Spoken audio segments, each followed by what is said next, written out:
Une des méthodes d'apprentissage statistique supervisées les plus connues est le modèle SVM. En anglais, Support Vector Machine et en français, Machine à vecteur support. Ce modèle, il a été conçu pour la première fois dans les années 1900, par une communauté d'informaticiens et a connu depuis lors un grand essor. Salut et bienvenue sur Stats and ML pour tous. En ce jour 32, je vous présente donc le modèle SVM, Support Vector Machine. Avant tout, je vous présente une méthode très simple, le Maximal Margin Classifier, et par la suite, je vous présente le Support Vector Classifier, et on finit par le Support Vector Machine parce que ce sera une généralisation des deux autres méthodes, et on finira par l'extension dans le cas où on a une variable dépendante qualitative qui prend plus de deux modalités. Et le modèle SVM, quelle est son utilité, quel est son principe? Le modèle SVM est utilisé dans le cadre d'harmonisation supervisée d'une cible binaire en général, et dont on aimerait faire une prédiction ou on cherche une méthode de classification ou de scoring. Et le modèle SVM est l'une des méthodes de classification les plus utilisées. Et le principe du SVM consiste à utiliser un hyperplan pour séparer les deux classes. Et en utilisant quels critères? Donc, s'il existe une frontière parfaite linéaire, alors on va utiliser la méthode Maximal Margin Classifier. Sinon, on va utiliser Support Vector Classifier ou bien Support Vector Machine. Et donc, comme données, on a P variable explicative, N observation et une variable dépendante qui prend deux valeurs, moins 1 et 1. L'objectif est de trouver la frontière optimale permettant de séparer les deux groupes. Donc, première idée, utiliser l'hyperplan pour séparer les deux classes. Donc, un hyperplan ici, là, vu qu'on a P variable explicative, c'est toute équation qui s'écrit de cette forme-ci, bêta 0 plus bêta 1, x plus ici égale à k. Donc, f de x est égal à k. Et donc, on va donc trouver les coefficients bêta 0, bêta 1, bêta p, tels que pour tout i. Si f de x est supérieur à 0, alors on affectera à plus 1. Et si f de x est inférieur à 0, alors on affectera à moins 1. C'est ça la séparation par un hyperplan. Donc, c'est cela vu que là, positif, négatif. Alors, donc, c'est-à-dire que f de x est supérieur à 0 pour tout i. Et la frontière d'hyperplan f de x égale à 0. C'est ça la frontière. Par exemple, si on regarde seulement celui-ci, ce graphique, si on a un nouveau point qui se pointe, ce nouveau point qui se pointe, s'il se place là, et que j'utilise cette droite, alors je vais prédire ce point qu'il est dans le groupe des ronds rouges. Et si j'utilise plutôt cette droite, je vais le prédire qu'il se trouve plutôt dans ce groupe. Donc, ça veut dire que si nos données sont parfaitement linéairement séparables, alors il existe une infinité de solutions. Et c'est pas très bien. Comment faire le bon choix qui nous permet de minimiser en fait les erreurs? C'est ça que on va utiliser dans le Maximal Margin Classifier pour résoudre ce problème. Le Maximal Margin Classifier, c'est quoi le margin? Le margin, on appelle margin, c'est la distance minimale entre les observations et l'hyperplan utilisé pour séparer des classes. Et le principe consiste à choisir l'hyperplan ayant le margin le plus élevé. L'idée est qu'une observation qui est trop proche de la frontière est problématique.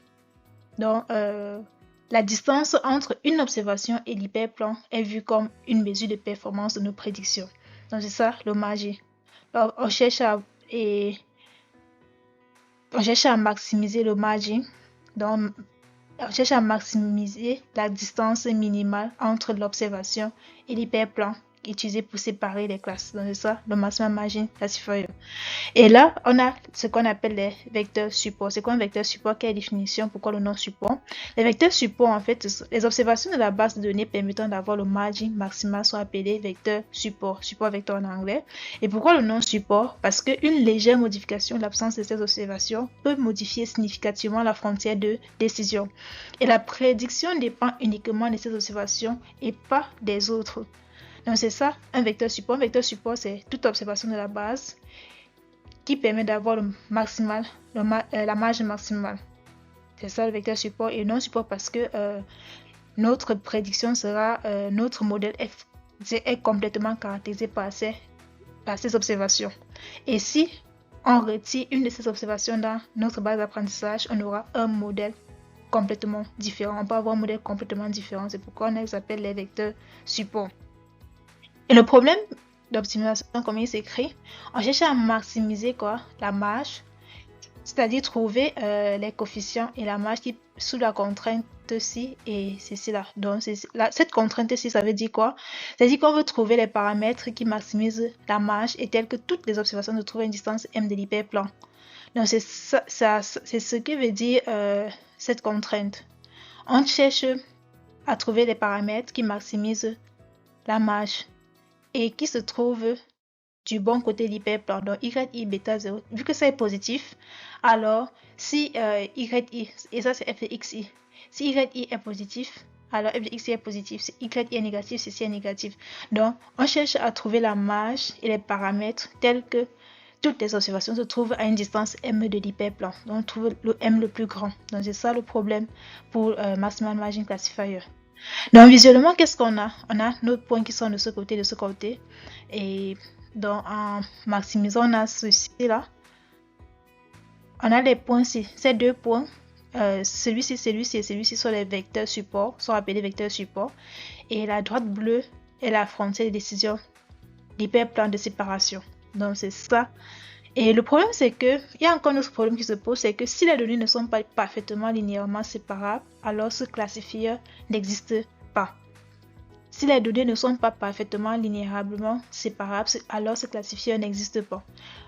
J'ai pris l'exemple avec les points qui sont disposés de cette façon. Peu importe la droite, on ne peut pas trouver une droite qui sépare parfaitement ces observations. Il y aura toujours une observation qui va se retrouver de l'autre côté. Et donc, on va utiliser dans le support vector classifier. Le support vector classifier, c'est quoi? C'est une généralisation du Maximal Margin Classifier lorsque les données ne sont pas parfaitement séparables. Et les données, ou bien dans le cas, les données sont parfaitement séparables, mais le margin maximal est très très faible. C'est tellement faible, et vu que c'est faible, ça veut dire que on peut faire beaucoup d'erreurs. C'est-à-dire que ça ne sait pas, les deux groupes ne sont pas clairement séparés. Ou bien le changement d'une observation de l'échantillon d'apprentissage peut modifier complètement l'hyperplan. Donc le support vector classifier, c'est une génération du Maximal Margin Classifier lorsque les données ne sont pas parfaitement séparables. Les données sont parfaitement séparables, mais le margin maximal est très faible. Ou bien juste parce qu'on sait que Maximal Margin Classifier est basé sur quelques vecteurs support et pas sur beaucoup d'observations. Et donc un changement d'une des observations de l'échantillon d'apprentissage peut modifier complètement l'hyperplan. C'est pour ça qu'on utilisera le support vecteur classifié en pratique. Et le principe consiste à autoriser certaines observations à violer la contrainte, c'est-à-dire à être mal classées ou bien à ne pas respecter la marge, ne pas se retrouver à la marge maximale que l'on aimerait que ces points soient éloignés de l'hyperplan. Donc c'est ça le principe du support vecteur classifier. Et le problème d'optimisation, c'est écrit comme ça, on cherche à maximiser donc la marge telle que on a ceci. Donc on a ajouté ces deux contraintes. Donc on a ajouté cette contrainte ici, soit ces trois contraintes qu'on a ajoutées au premier problème. Et comment interpréter epsilon i? Donc epsilon i et c viennent donc ajouter le fait qu'on n'autorise pas toutes les observations à respecter les contraintes initiaux. Par exemple, epsilon i, si epsilon i égale à 0, alors on a la contrainte initiale. Donc, ça veut dire que l'observation i est bien classée et est à au moins m, à une distance au moins m de l'hyperplan. Si epsilon i est entre 0 et 1, ça reste positif, c'est-à-dire que l'observation est bien classée mais n'est pas à une distance au moins m de l'hyperplan. Et si epsilon i est plus grand que 1, si epsilon i est plus grand que 1, ça veut dire que ça devient négatif. C'est-à-dire que l'observation i est mal classée. Donc on a autorisé l'observation i à être mal classée. Et c'est un hyperparamètre qui quantifie en fait le seuil de violation de la contrainte qu'on est prêt à accepter.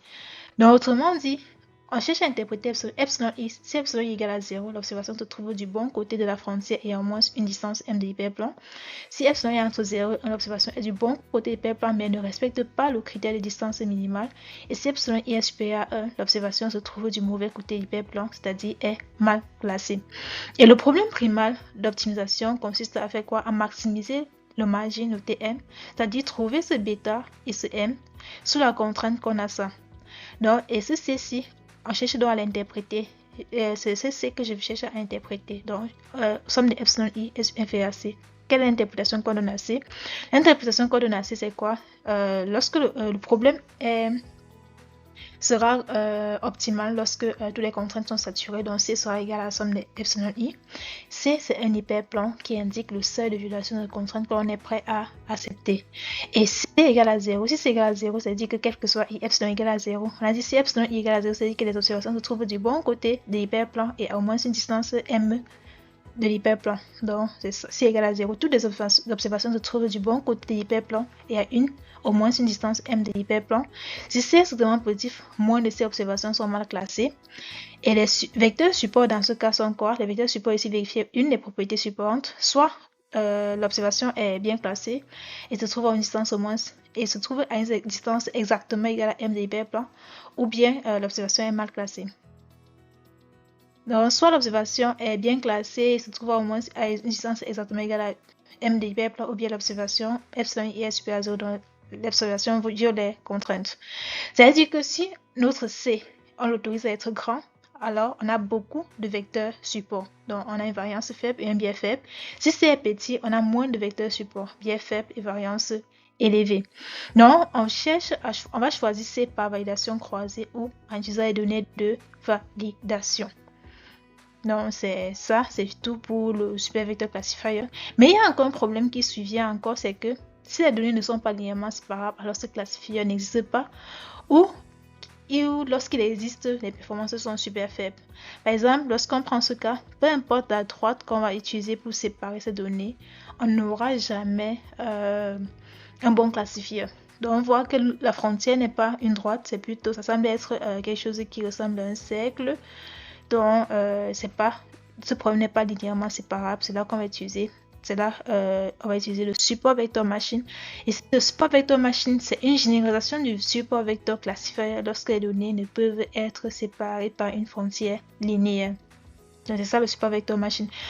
Mais le support vector machine reste toutes les autres méthodes qu'on a énoncées plus bas, avec la différence que c'est une généralisation de toutes ces méthodes. Donc, le support vector machine est une généralisation du support vector classifier lorsque les données ne peuvent pas être séparées par une frontière linéaire.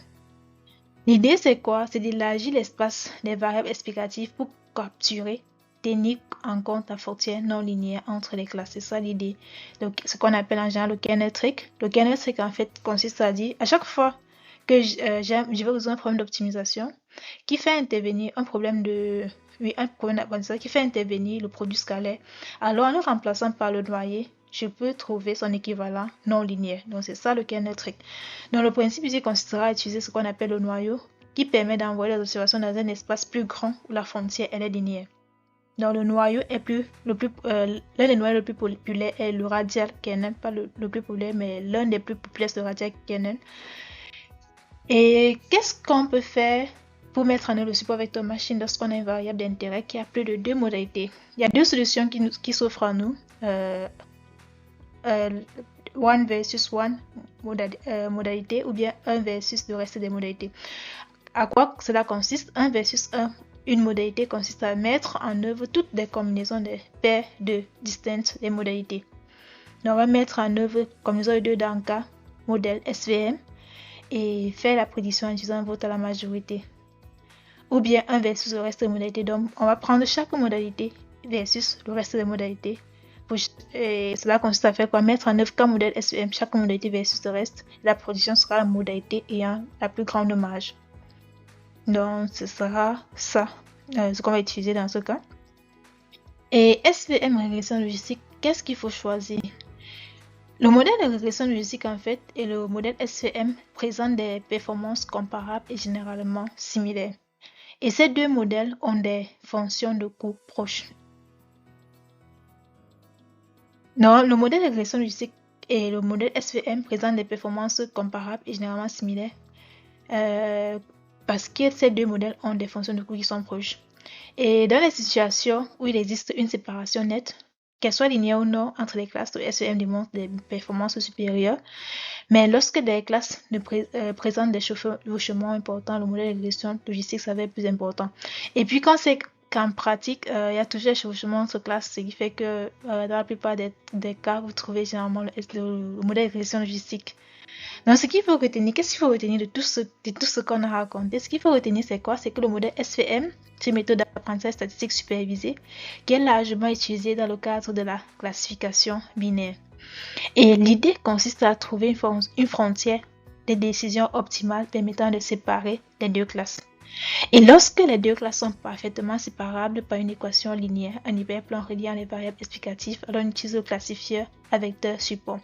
Et dans le cas contraire, on utilise le kernel-trick, qui consiste à introduire une notion de noyau permettant de projeter ou bien d'envoyer des observations dans un espace plus grand où l'on pourra avoir une séparation linéaire entre les deux classes.